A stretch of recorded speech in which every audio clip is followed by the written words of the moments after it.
Hello everyone, welcome to Shri Ram's IS. I hope you guys are doing good. Things are fine at your place.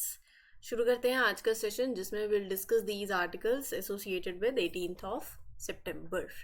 So यहाँ हम आज बात करेंगे urban flooding के बारे में. This you can connect with your mains specifically.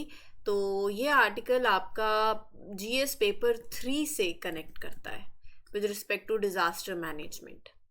Center for Rural Enterprises Acceleration Through Technology you can connect with GS paper 2. Prelims के point of view से ज़्यादा है, mains के point of view से भी yes.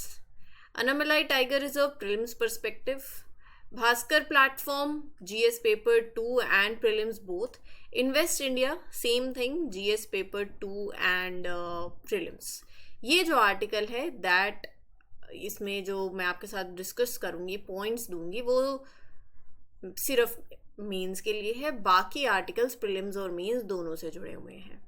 सो ये आज की हमारी टॉपिक ऑफ डिस्कशन है. जल्दी से अपनी अटेंडेंस मार्क कर दीजिए. You can mark your attendance by liking this lecture.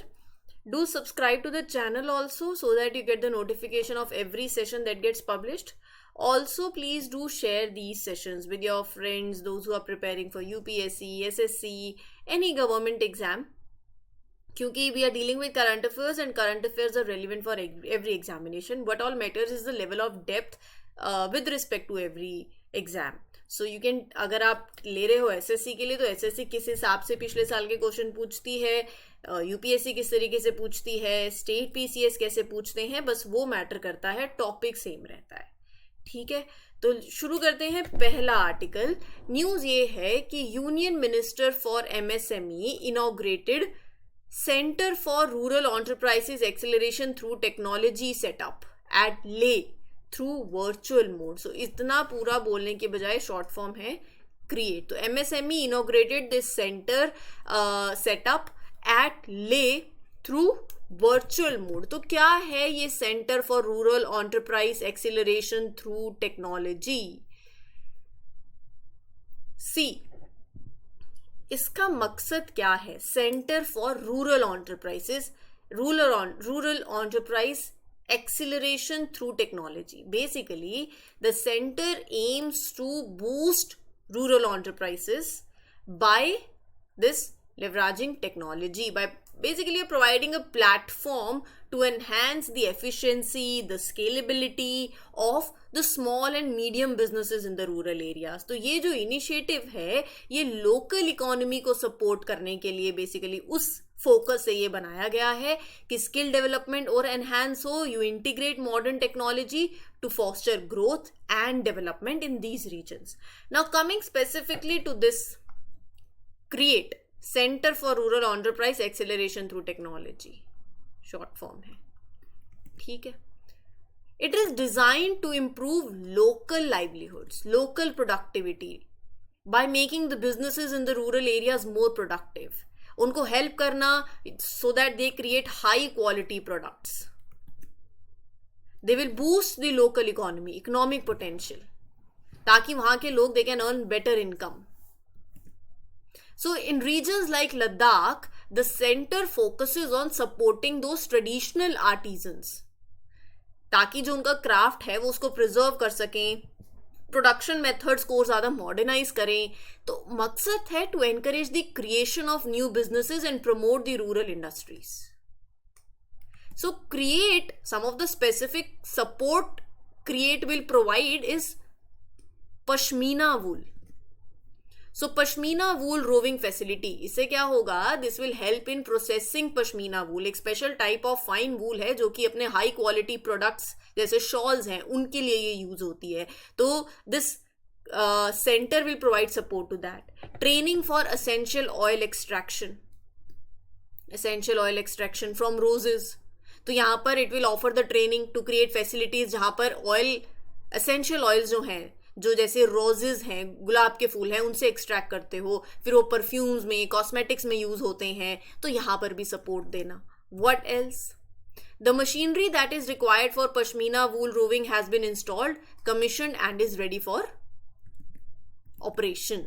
तो basically they will provide that training, that facility, training for essential oil extraction, training for bioprocessing of fruits and other raw materials, कि how to process fruits and other natural materials to create new products. So ये जो overall initiative है, that is meant to encourage people to stay in the rural areas by giving them that new opportunity to develop their products, to sell their products, अपने local traditions को भी preserve कर सकते हैं, अपनी economic conditions को भी improve कर सकते हैं. ठीक है. अब रही बात पश्मीना वूल की, तो बहुत ही सॉफ्ट फाइन वूल है ये, that comes from the undercoat of a special breed in the mountain region. The breed of that mountain goat that is called Changthai goat. कहाँ फाउंड होती है? On the Changthang plateau in the Tibet and in the parts of Ladakh also. ठीक है. आगे बढ़ने से पहले मैं आपको बता देती हूँ, जो भी बच्चा पॉलिटी के लिए कोई फाउंडेशन कोर्स देख रहा है तो कोई पैसे भरने की अब आपको जरूरत नहीं है. श्रीराम्स IAS on this particular platform is providing you this free course, foundation course for polity, where every chapter is being dealt in a very detailed manner, that too keeping that quality intact and with zero charges. So you can see these sessions, you can refer these sessions if you have any doubt in understanding polity. तो इसको refer कर लो. बहुत ही lemon terms में basic तरीके से आपको चीज़ें cover करवाई हुई हैं. कोई 30, 40, 50 हज़ार भरने की अब कोई ज़रूरत नहीं पड़ेगी. करंट का कोई भी एक सिंगल टॉपिक पढ़ना है तो स्पून फीड सेशंस हैं by Pragya ma'am, you can refer to that. And as far as my sessions are concern, I take these daily news analysis, क्योंकि ऐसा नहीं हो सकता है कि 15 दिन की न्यूज़ एक साथ पढ़ लेंगे. You have to make sure कि डेली आप अपडेटेड रहें और अपने शॉर्ट नोट्स बनाते चलें, रिवीजन साथ साथ करते चले. 15 दिन की रिवीजन होती है, महीने की रिवीजन होती है, हफ्ते की रिवीजन होती है. कोई किसी का सब्सटीट्यूट नहीं है. इसीलिए डेली सेशंस देखो, और ये सेशंस भी एज यू ऑल नो, आप देख ही रहे हो, फ्री ऑफ कॉस्ट हैं. कोई पैसा आपसे नहीं चार्ज किया जा रहा है, और क्वालिटी वही क्वालिटी है जो कहीं और आप पैसे दे के भरोगे. ठीक है. वो कंसिस्टेंसी आनी चाहिए, क्योंकि जब 1-2 रुपये भी हम भर देते हैं तो हमें ऐसा लगता है कि हाँ हमारे पैसे लगे हुए हैं, हम उसको शिद्दत से देखते हैं. फिर वो मत करो. जब अच्छे से मिल रहा है कंटेंट तो उसको अच्छे से यूटिलाइज भी करो. ठीक है जी. And I read your comments also in the comment section. Thank you for giving such wonderful feedback everyone. Moving ahead with the next article. ये मैप दिख रहा है आपको. इस मैप में हम बात करेंगे अनामलाई टाइगर रिजर्व की. हाल ही तमिलनाडु फॉरेस्ट डिपार्टमेंट ने एक ट्रैकिंग डिवाइस फिक्स करी है on Nilgiri tahr within the limit of Anamalai tiger reserve study purpose के लिए. तो यहाँ हमारे लिए इंपॉर्टेंट ये है, आपको ना मैप, मैं सिर्फ ये पढ़ाऊंगी अनामलाई, आपको मैप में थोड़ा और भी देखना पड़ेगा. अच्छा, नॉर्थ में और कौन कौन से हैं, ईस्ट में कौन से हैं, नीलगिरी बायोस्फीयर रिजर्व में कौन कौन से आते हैं. यूपीएससी ने ऐसे क्वेश्चन पूछे हुए हैं. अब थोड़ा ऊपर चले जाएंगे तो नागरहोल है, मुदुमलाई है, बांदीपुर है, सत्यमंगलम है, कौन से सेम लैटिट्यूड पे पड़ता है. और अगर मान लो मैं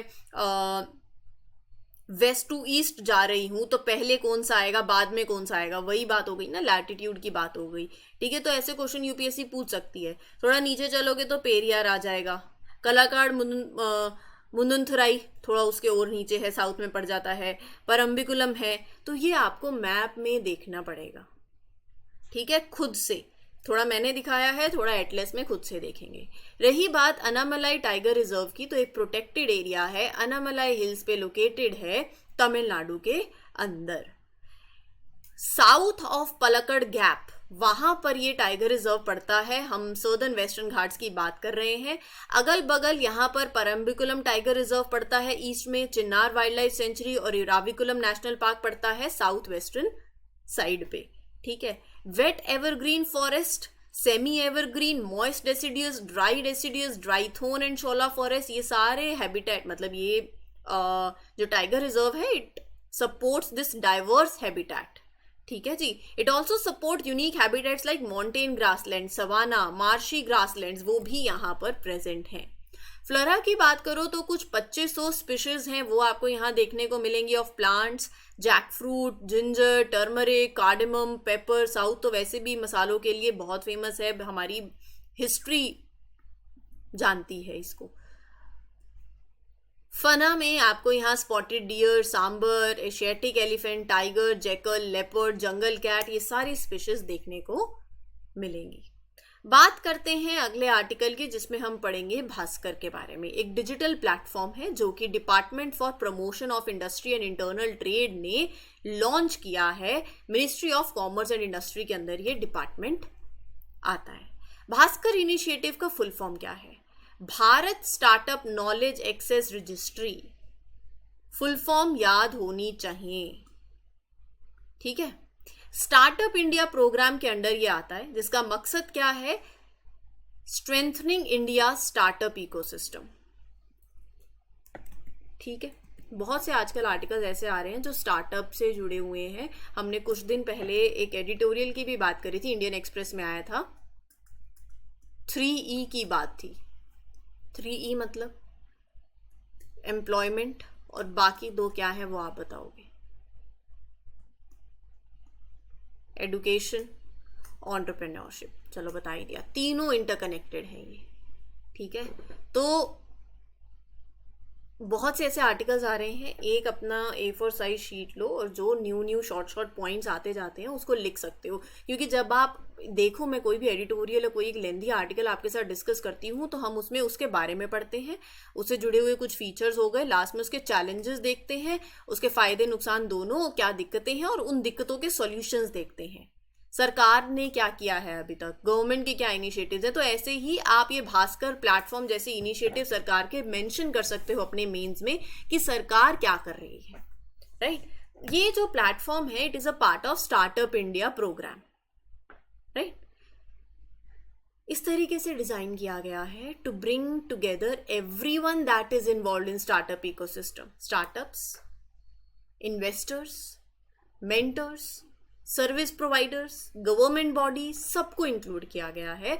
तो main idea behind Bhaskar is to create the world's largest digital registry, जहां पर all these organisations, people, they can connect, they can share the resources, they can work together more efficiently, ताकि इंडिया के अंदर जो स्टार्टअप कम्युनिटी है वो grow करे और वो सक्सीड करे। तो it is a platform that is designed to centralize, to streamline, to enhance the collaboration among the stakeholders. Stakeholders में कौन कौन आ रहा है? जो नाम मैंने अभी आपके साथ लिए हैं, investors, mentors, service providers, government bodies. तो प्राइमरी गोल क्या है? To be the world's largest digital registry, जहां पे all these stakeholders are coming and they are connecting. Now let's talk about the features of it. Bhaskar will help to connect startups, investors, mentors. So networking और collaboration तो इसका एक main feature हो ही गया, जहाँ पे different industries they can you can say they can easily talk, they can work, they can interact across the sectors. Second feature is providing centralized access to resources. Important tools and knowledge एक place पे आ गई। Startups के लिए आसान हो गया to find what they need quickly, faster decision ले सकते हैं, अपने बिजनेस को ग्रो कर सकते हैं और efficiently. Creating personalised identification. Everyone who is using Bhaskar will get a special ID, that is Bhaskar ID.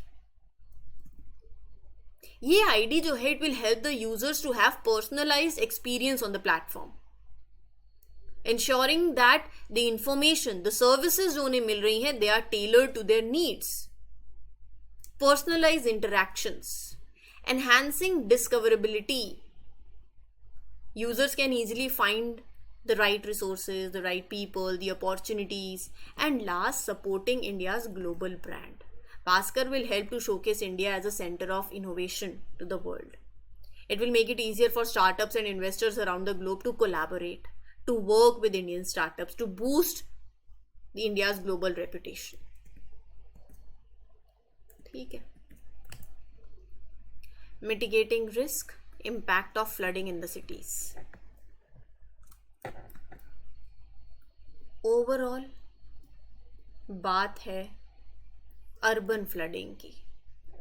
India में अर्बन फ्लडिंग एक बहुत ही सीरियस प्रॉब्लम है। डिजास्टर मैनेजमेंट के GS पेपर 3 से आप कनेक्ट कर सकते हो। There are unusual heavy rains monsoon season के टाइम पे।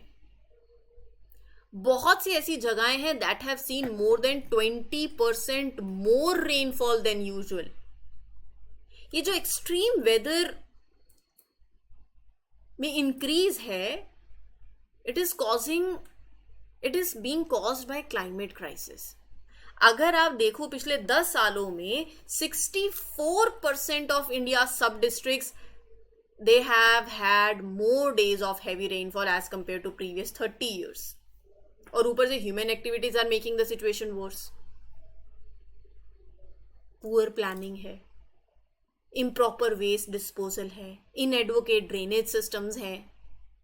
उससे क्या होता है, पानी और खड़ा रहता है ग्राउंड पे, वाटर लॉगिंग होती है, फ्लडिंग होती है इन सिटीज में.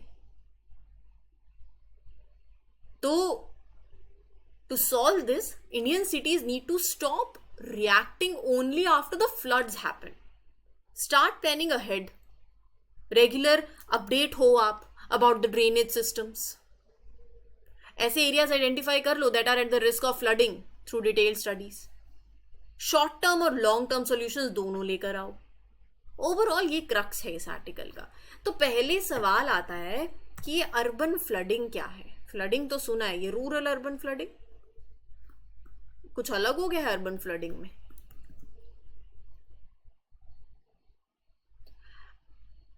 देखो, अर्बन फ्लडिंग होती है जब प्रॉपर्टी, जब लैंड सिटीज के अंदर it is flooded due to heavy rains, overflowing rivers, poor drainage system. देखो, रूरल फ्लडिंग में और अर्बन फ्लडिंग में क्या डिफरेंस है. अर्बन फ्लडिंग में ना सिचुएशन और वर्स क्यों हो जाती है, क्योंकि सिटीज के अंदर जो सरफेस है that is paved surface, concrete.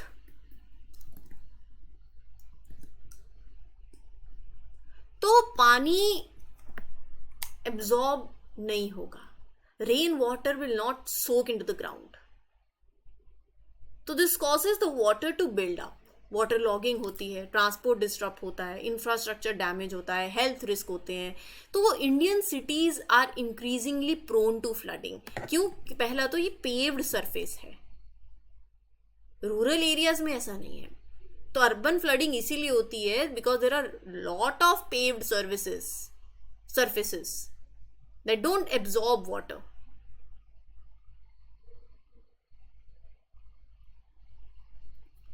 फिर उसके बाद ठीक है, पानी एब्जॉर्ब नहीं हो रहा है, ड्रेनेज सिस्टम भी आपके आउटडेटेड है. फॉर एग्जाम्पल आप बड़ी बड़ी सिटीज ले लो, मुंबई है, दिल्ली है, चेन्नई है. चेन्नई में there are too many paved surfaces. Drainage system देखो, दिल्ली का drainage system hasn't been updated in the 42 years. Population जबकि इट इज ग्रोइंग 4 times. फिर तीसरा रीजन है क्लाइमेट चेंज का भी, कि रेनफॉल और इंटेंस और फ्रीक्वेंट हो रही है. 2015 में ना 2015 में Chennai experienced its heaviest rain in over 100 years. Urbanisation से क्या हो रहा है? अर्बनाइजेशन से डिस्ट्रक्शन हो रही है लेक्स की, पोन्ड्स की, वेटलैंड्स की, जो एक्सेस रेन वाटर को स्टोर कर लेते थे. Bangalore has lost 79% of its water bodies, making it more prone to floods. Sensitive zones हैं, hills हैं, वहां पर uncontrolled construction हो रही है, लैंडस्लाइड का रिस्क बढ़ गया. It disrupts the natural flow. 2013 में केदारनाथ के फ्लड्स आए, राइट? तो Mumbai, Chennai, Kolkata, they are located along the coast, और ज्यादा वल्नरेबल हो जाते हैं to sea level rise, right? तो ये दिक्कतें हैं. तो अर्बन फ्लडिंग से होगा क्या? ऑब्वियसली इकोनॉमिक लॉस होंगे, फाइनेंशियल डिवास्टेशन होगा, हेल्थ क्राइसिस आएंगे, सिटी का ट्रांसपोर्ट सिस्टम पूरा रुक जाता है, रोड्स आर फ्लडेड, बच्चों के लिए स्कूल जाना मुश्किल हो जाता है, इतना हो जाता है. मैं आपको इसका इम्पैक्ट बताती हूँ. 2022 में बैंगलोर के अंदर, बैंगलोर फ्लड्स के चलते IT companies lost about 225 crore rupees every day. क्यों? क्योंकि एम्प्लॉयज जो हैं वो अपने काम पे पहुंच ही नहीं पाए, प्रोडक्टिविटी इफेक्ट होती है. साइकोलॉजिकल टोल भी है. Floods take a mental toll on the people, stress, anxiety. Are you getting my point? तो ये दिक्कतें हैं. तो सॉल्यूशन क्या है? एब्जॉर्ब नहीं हो रहा ना, तो स्पॉन्ज सिटी रेवोल्यूशन लाए. Make cities as giant sponge that soak up the rain water. Permeable surface create करो. चाइना इसका एग्जाम्पल है. Right, they can be many things. Urban wetland pond सब डिस्ट्रक्शन हो गया तो अर्बन वेटलैंड रिवाइवल कर सकते हो. फ्लड रिजिलियंट आर्किटेक्चर बना सकते हो. You can write these points. Elevated हो गया थोड़ा सा. what else can be done? Do let me know in the comment section. ठीक है. Now coming to the last article of today's session where we'll discuss. क्या article है? Union Ministry of commerce and industry recently announced the centre startup India initiative. जो है हमारा startup India initiative centre का जो ये इनिशिएटिव है, it will be moved out of the aegis of Invest India and वहां से बाहर आके किसको दे रहे हो आप? To a new non profit company that could also house National Startup Advisory Council. तो ओवरऑल बात ये है कि instead of being handled by जो हमारा जो ये स्टार्टअप इंडिया इनिशिएटिव था, पहले Invest India was handling it. So the government is shifting the responsibility of this programme from Invest India to a new body, a non profit group. ठीक है. पहले Invest India सरकार की agency है that was promoting investments. It manage this initiative. Now this initiative will be seen by a new non profit organisation, a type of company that मतलब non-profit organization. I hope everybody knows that they operate without making a profit. Typically they are focusing on serving the public or community interest. Now what about National Startup Advisory Council? ये दोनों चीजें ही हमें cover करनी है, एक invest India और एक council. Invest India लगा लीजिए is like a one stop shop for people, for companies wanting to invest in India. तो it's a national investment promotion and facilitation agency of India. First point of reference है for investors in India. एक non profit venture है, department of promotion and industry के अंदर आता है, ministry of commerce and industry में. जितने भी इन्वेस्टर्स हैं उनको एम्पावर करता है under the make in India initiative to establish, to operate and expand their businesses in India. कि how to and support services देना बेसिकली आप लगा सकते हो. Aiming at sector specific investor targeting, hand holding support to investors. क्या मतलब है इसका? कि ऐसे अच्छा ऐसे एडवाइस देना कि how to enter the Indian market, analysis industry trends, find that potential business partners, work with the policy makers to improve the investment conditions. ये सारा काम है.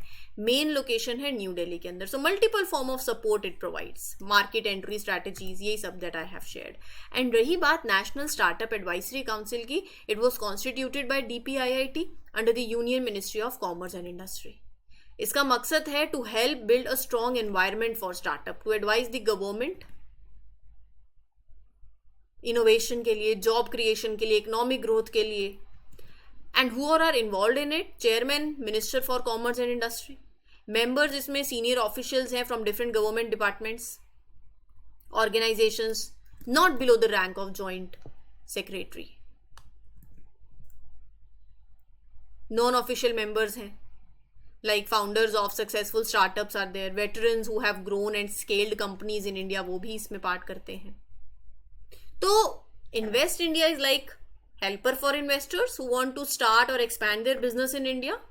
And this council is a special advisory group that gives the government advice on how to make it easier for new businesses to succeed. जिसमें important officials हैं, government officials हैं, successful business founders हैं, who work together to create a better environment for startups in India. ठीक है. इस session के लिए इतना ही. I hope you learned, I hope you enjoyed. This was all for today. Will meet you tomorrow with other articles. Till then take care, good luck, good wishes. This is your mentor Arsu Kakkar signing off for today. Happy learning everyone. All the best. Take care. Thank you.